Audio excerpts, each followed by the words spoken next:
Hello, welcome to your teacher classes. और आज हम लोग क्लास 7 का प्रश्नावली 11.3 का क्वेश्चन नंबर 16 तक बन गया था। क्वेश्चन नंबर 17 से आगे का बनाना था।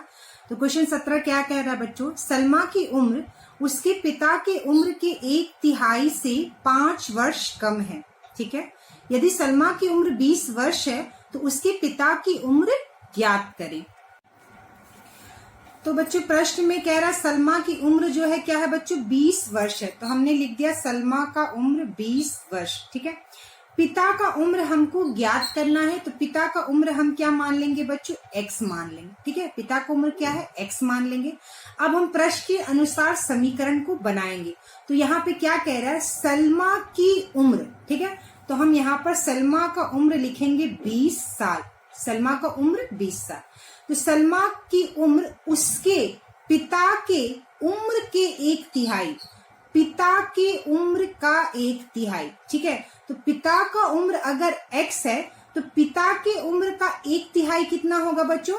पिता की उम्र का 1/3 होगा x का 1/3। ठीक है, x का 1/3 यानी x का 1/3 का मतलब है x गुना 1/3 यानी x/3। ठीक है, x/3। तो पिता की उम्र का 1/3। तो सलमा का जो उम्र है वह कितना है बच्चों?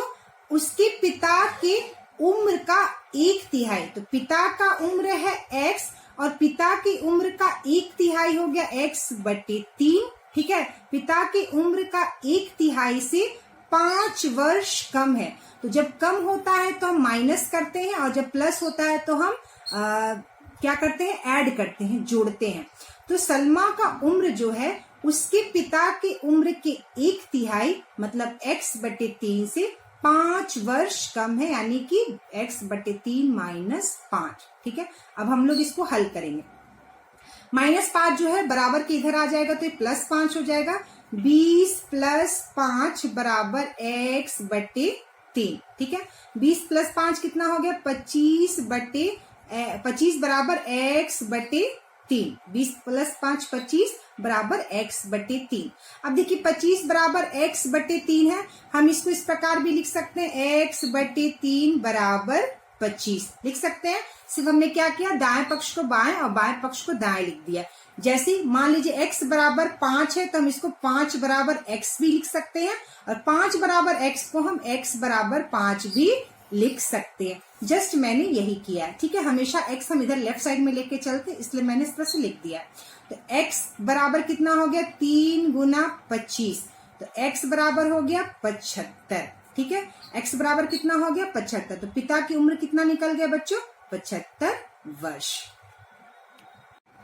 तो पिता का उम्र आ गया बच्चों 75 वर्ष। ठीक है, तो अब देखिए 75 का 1/3 कितना होगा? 75 का 1/3 कितना होगा? 75 गुना 1/3। ठीक है, 75 गुना 1/3 यानी 75/3। तो ये कितना आ गया बच्चों? 25 आ गया। ठीक है, तो 75 वर्ष का 1/3 1/3 आ गया 25 साल।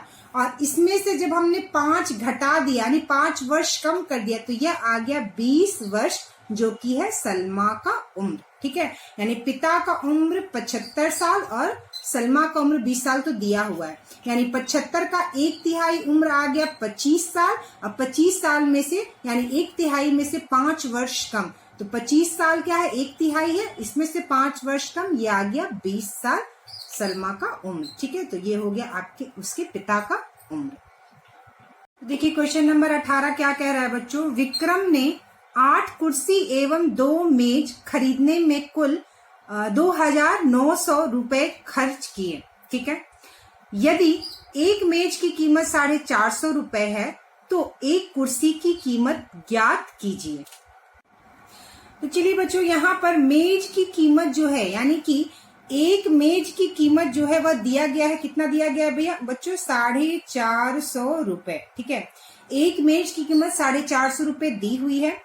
तो हमें कुर्सी की कीमत निकालनी है। मैंने बार बार कहा है जो चीज हमें निकालनी होती है उसे हम क्या मान लिए? x मान लिए। ठीक है, तो कुर्सी की कीमत, एक कुर्सी की कीमत जो है वह x मान लिए और एक मेज की कीमत 450 रुपए हमें पता है। ठीक है। तो एक कुर्सी की कीमत अगर x रुपए है तो 8 कुर्सी की कीमत कितना हो जाएगा बच्चों, 8 गुना x बराबर 8x रुपए हो जाएगा, ठीक है। एक मेज की कीमत 450 रुपए है तो 2 मेज की कीमत कितना हो जाएगा, 2 गुना 450 रुपए। तो 2 गुना 450 रुपए कितना हो गया बच्चों आपका 900 रुपए, ठीक है। ये आ गई बात समझ में।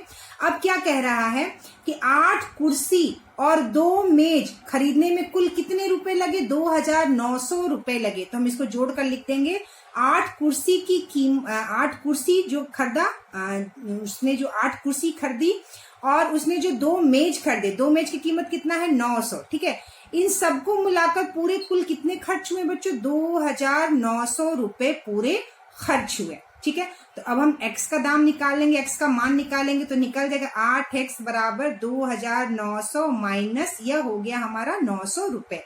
तो यह कितना हो गया बच्चों, 8x बराबर 2 कितना हो गया 2000। 8x बराबर कितना हो गया बच्चों हमारा 2000 हो गया। आई बात समझ में। तो x का कीमत क्या हो जाएगा बच्चों, x हो जाएगा हमारा 2000/8, ठीक है, 2000/8। अब हम इसको भाग दे देंगे 2000 में 8 से जब हम भाग देंगे तो कितना आ जाएगा बच्चों, 8 दूनी यह हो जाएगा हमारा 16, 4 बच गया 0 और 8 25 40 और यह कट गया और एक 0 बचा तो एक 0 यहाँ पे चला है। तो हमारा कितना आ गया बच्चों 250 रुपए, ठीक है। तो कुर्सी की कीमत क्या मानी थी हमने, x मानी थी और x क्या निकल के आ गया बच्चों हमारा 250 रुपए, ठीक है। तो इस तरह से यह वाला प्रश्न हमारा हल हो गया। तो चलिए बच्चों हम लोग का अगला क्वेश्चन है, 2 पूरक कोणों का अंतर 20 डिग्री है तो दोनों कोण ज्ञात करें, ठीक है। तो 2 कोण हैं जो कि पूरक कोण है, ठीक है, उन दोनों का अंतर क्या है बच्चों 20 डिग्री है। सबसे पहले तो ये मालूम होना चाहिए कि पूरक कोण किसे कहते हैं, ठीक है। तो 2 कोणों का योग 90 डिग्री यानी समकोण जब होता है तो ऐसे कोण को क्या कहते हैं, पूरक कोण कहते हैं, ठीक है। जैसे मान लीजिए फॉर एग्जाम्पल 2 कोण है, एक कोण जो है वह 40 डिग्री है और दूसरा कोण जो है वह बच्चों 50 डिग्री है। जब इन दोनों कोणों को हमने जोड़ दिया तो यह कितना हो गया 50 डिग्री 40 डिग्री, यह हो गया 90 डिग्री, ठीक है। तो यह दोनों कोण जो है वह क्या कहलाएंगे, पूरक कोण कहलाएंगे। ऐसे 2 कोण जिनका योग 90 डिग्री होता है उसे पूरक कोण कहते हैं, ठीक है। 2 पूरक कोणों का योग कितना होता है 90 डिग्री, हमने लिख लिया 2 पूरक कोणों का योग होता है 90 डिग्री, ठीक है। तो हमें कोण तो पता नहीं कि कौन सा कोण है, तो हम क्या करेंगे बच्चों, एक कोण को x मान लेंगे और दूसरे कोण को y मान लेंगे। तो माना कि एक कोण जो है वह क्या है बच्चों x है, ठीक है, माना कि एक कोण x है और दूसरा कोण क्या है बच्चों y, क्योंकि कोण हमें नहीं पता है और कोण ही हमें दोनों कोण क्या करना है, ज्ञात करना है। जब कोई एक चीज निकालनी होती तो उसमें हम x मानते हैं, यहाँ हमें 2 चीज निकालनी है तो हम यहाँ पे x और y मानेंगे। तो देखिए बच्चों यहाँ पे हमने एक कोण x मान लिया, दूसरा कोण y मान लिया और 2 कोण का योग पूरक कोण, ठीक है, ये हमने पूरक कोण माना है। एक पूरक कोण को x माना है और दूसरे पूरक कोण को y माना है और 2 पूरक कोण का योग जो होता है वह 90 डिग्री होता है। तो हम ऐसे लिख सकते हैं बच्चों x + y बराबर 90 डिग्री, ठीक है। ये दोनों पूरक कोण हमने माने हैं और दोनों पूरक कोण का योग कितना होता है 90 डिग्री होता है और 2 पूरक कोण का अंतर यहाँ पर क्या दिया है बच्चों 20 डिग्री दिया है। यानी अंतर के लिए एक कोण में से दूसरे कोण को हम माइनस करेंगे तो उसका अंतर निकल जाएगा, ठीक है। एक कोण में से दूसरे कोण को माइनस करेंगे तो उसका अंतर निकल जाएगा। तो उसको हमने मान लिया 20 डिग्री है, मान नहीं लिया, सॉरी, क्वेश्चन में दिया हुआ है।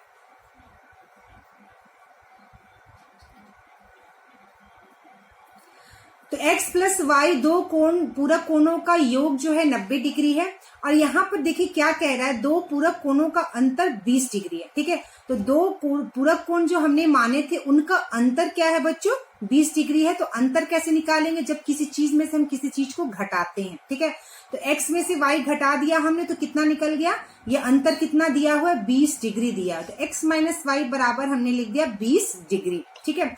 अब क्या करेंगे बच्चों, इन दोनों समीकरण को, हमारे पास कितने समीकरण मिल गए, 2 समीकरण मिल गए, ठीक है, हमारे पास 2 समीकरण मिल गए।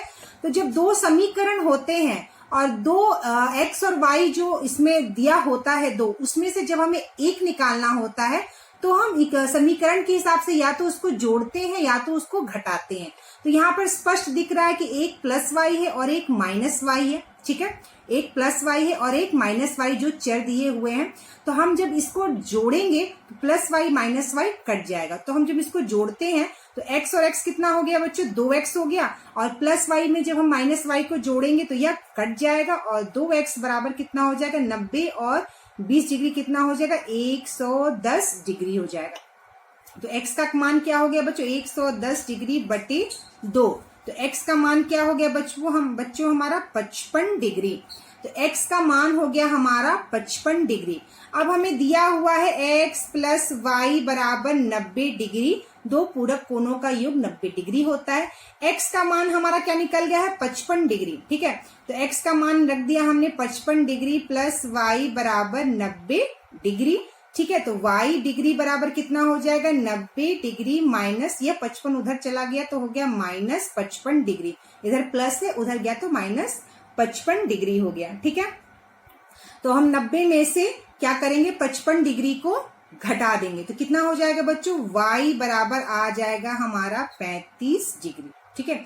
सॉरी यहाँ पे डिग्री y नहीं लिखे, y बराबर हो जाएगा हमारा 35 डिग्री। तो x कितना हो गया हमारा, एक पूरक कोण, एक कोण जो हो गया 55 डिग्री और दूसरा जो हो गया कितना हो गया 35 डिग्री।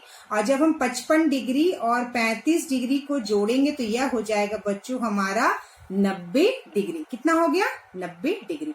तो हमारा यह प्रश्न हो गया। तो देखिए यहाँ पे क्वेश्चन नंबर 20 है बच्चों, कोई कोण अपने पूरक कोण का 1/4 है तो कोण का मान ज्ञात करें, ठीक है। तो मान लेते हैं बच्चों, पहले बात तो ये बात समझ लीजिए कि पूरक कोण यहाँ दिया हुआ है, यानी ऐसा दो कोण है जिसका योग कितना होगा बच्चों, 90 डिग्री होगा, क्योंकि यह पूरक कोण है, ठीक है। अभी पिछले क्वेश्चन में मैंने आपको बताया। तो मान लेते हैं एक पूरक कोण जो है, हमने मान लिया एक पूरक कोण जो है वह x है, ठीक है। हमने मान लिया एक पूरक कोण क्या है बच्चों, x है। तो दूसरा कोण क्या है बच्चों, कोई कोण अपने पूरक कोण का 1/4 है, ठीक है। तो दूसरा पूरक कोण जो है वह कोण है जो कोई कोण कह रहा है, ठीक है। तो दूसरा पूरक कोण जो है वह क्या है, कोई कोण अपने पूरक कोण का 1/4 है। तो यह जो कोई कोण है यह अपना पूरक कोण इसका x होगा, ठीक है, क्योंकि एक कोण को हमने x मान लिया है। तो दूसरा पूरक कोण जो है बच्चों वो अपने एक पूरक कोण का 1/4 है। तो अगर एक कोण x है तो दूसरा कोण क्या है, उस कोण का 1/4 है। तो दूसरा कोण क्या हो जाएगा बच्चों, x/4, ठीक है, यानी x का 1/4। तो x का 1/4 मतलब x/4, x का गुना 1/4 में। तो एक कोण x है तो दूसरा कोण उसका 1/4 यानी 1/4 है, तो कितना हो जाएगा, x/4। अब हम क्या करेंगे, ये हमें पता है कि दो पूरक कोण का योग जो होता है वह कितना होता है बच्चों, 90 डिग्री होता है, मालूम है हमें। तो x एक पूरक कोण है और दूसरा कोण एक पूरक कोण क्या है, x/4, और दोनों का योग क्या होगा, 90 डिग्री, ठीक है। चलिए अब हम लोग इसको क्या करते हैं, समीकरण को हल करते हैं। तो यह हो जाएगा 4, एलसीएम लेंगे और यह 4 में 1 से भाग देंगे, आएगा 4, और 4 में x का गुना किए तो यह हो गया 4x, और 4 में 4 से भाग दे 1 में x का गुना किए तो यह हो गया x बराबर 90 डिग्री, ये हो गया। अब हम लोग इसको कल कर दें, 4x प्लस x कितना हो गया बच्चों, 5x/4 बराबर 90 डिग्री। अब क्या करेंगे बच्चों, 5x बराबर 90 में क्या हो जाएगा, 4 का गुना, 90 गुना 4, ठीक है। तो x बराबर हो जाएगा 90 गुना 4 बटे यह हो जाएगा 5, और यह 90 जो है कट गया 18 बार में, ठीक है, 5 से कट गया 18 बार में। तो हमारा कितना आ गया बच्चों, x बराबर, यहाँ पे देखिए x बराबर आ गया 18 गुना 4। तो 18 गुना 4 कितना हो गया बच्चों, 8 चौका 32 का 2, 3 लगा हाथ में, 4 1 4 7 72, यानी x का मान कितना आ गया हमारा, 72 आ गया, ठीक है। तो एक पूरक कोण जो है वो x, यानी कि एक पूरक कोण x कितना है, 72 डिग्री है, ठीक है। तो दूसरा पूरक कोण जो दूसरी कोण का 1/4 है वह कितना आ गया बच्चों, दूसरा कोण ठीक है। दूसरा कोण जो कि कोई कोण प्रश्न में पूछ रहा है वह है x/4, ठीक है। x/4 मतलब x कितना आ गया 72 डिग्री बटे 4, और यह भी कितने बार में कट गया 18 बार में, तो 18 डिग्री, यानी कि कितना आ गया हमारा उत्तर 18 डिग्री, ठीक है। कितना आ गया 18 डिग्री, ये हो गया हमारा प्रश्न। तो क्वेश्चन नंबर 21 है बच्चों। नेक्स्ट क्वेश्चन, एक बगीचे में आम के पेड़ अमरूद के पेड़ों से 43 कम है, ठीक है। यानी अमरूद के पेड़ों से 43 कम है, यानी अमरूद का पेड़ ज्यादा है और आम का पेड़ उससे 43 जो है वह कम है। उस बगीचे में दोनों, यदि उस बगीचे में दोनों मिलाकर यानी दोनों पेड़ों को मिलाकर कुल 133 पेड़ हो तो दोनों प्रकार के पेड़ों की अलग अलग संख्या बताओ। बहुत ही आसान प्रश्न है बच्चों, ठीक है। यानी कि अमरूद के पेड़ जो है बच्चों वह ज्यादा है और आम के पेड़ कम है, ठीक है। तो अमरूद के पेड़ हम क्या मान लेंगे कि अमरूद के पेड़ मान लीजिए x है, ठीक है। अमरूद के पेड़ मान लिया हमने x है, लेकिन प्रश्न में क्या कर रहा है, आम के पेड़ अमरूद के पेड़ से 43 कम है। तो अमरूद का पेड़ x है और आम का पेड़ कह रहा है कि अमरूद के पेड़ यानी x से 43 कम है, यानी यह हो गया x माइनस 43, ठीक है। सबसे जरूरी होता है ये लिखना, ठीक है। अगर ये वाला हम सही लिख लिए तो आगे का प्रश्न आसानी से हल हो जाता है और सही सही हल होता है, ठीक है। तो इसको अब ये कहेगा कि आम के पेड़ को हमने x क्यों नहीं माना, तो देखिए प्रश्न के हिसाब से अमरूद के पेड़ ज्यादा है, ठीक है, और आम के पेड़ कम है, ठीक है। तो हमने ज्यादा को मान लिया x और उसमें से घटाने के लिए 43 हमारे पास है, तो इसको क्या किया हमने 43 घटा दिया। तो अमरूद के पेड़ अगर x है तो आम के पेड़ जो है अमरूद के पेड़ से 43 कम है। 43 कम है मतलब कम जब होता है तो माइनस करते हैं, ज्यादा होता है तो हम उसे जोड़ते हैं। अब कह रहा है दोनों पेड़ों को मिलाकर कुल संख्या कितनी है 133 पेड़ है, तो हम दोनों को जोड़कर कितना लिख देंगे 133। तो चलिए हम लोग लिख देते हैं x प्लस और अमरूद के पेड़ x है और आम के पेड़ कितने x माइनस 43 बराबर 133। ये बन गया हमारा समीकरण, ठीक है। समीकरण सही बन गया तो आगे का हल भी हमारा सही होगा। तो x प्लस x कितना हो गया बच्चों 2x बराबर 133 और माइनस 43 उधर गया तो कितना हो गया प्लस 43। तो 2x बराबर 3 और 3 6, 4 और 3 7, 176, ठीक है।